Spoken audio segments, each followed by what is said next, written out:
Tayo, Papa Alex, oh. Ayan, lalaki na ni Mark at saka ni Lacel. Kakambal mo to, kuya, oh. Replika eh, oh. Diba? Noon, ngayon. Yan. Noon, ngayon, hindi. Ngayon, ay. Ngayon, noon. Ganon, baliktad po. May kailangan ka pa, G? No. Si Kuya muna nangyayari. Ah, I see.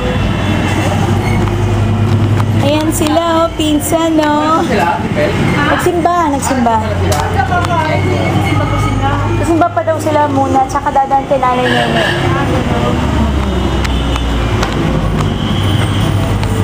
Nakatingin sa'yo. Kilala niya kasi si Mama Pelma. Tinitingnan niya si Mama Pelma. Wala akong camera. Ate Pilipino palang uso ngayon, sabi ni Juno, yan na po uso ngayon dito. Talaga? That's good. Oo, Nakauso ka pala. nakiuso pala ako. Tapos, ano daw, mahal daw to dito. Talaga? Eh, di ba napili ko to dun sale? Kano ba yan? 200? Kasama ka ba namin? Oo naman. Oo, kasama ka pala nun. Ano ka pa niyan, di ba? Oo. Yung isa sa Walmart. Sa Target, oo. Kasi yung ano ko, yung video cam ko, Sony rin yun, kuya, eh. Ayan, sila. Nag-sale sila doon. Hindi ko na madala kasi si Mother, nag-sale sila ng 150. Oh, mura naman. Mura na ba yun? 15 mil din yun. Anyway, si Mother,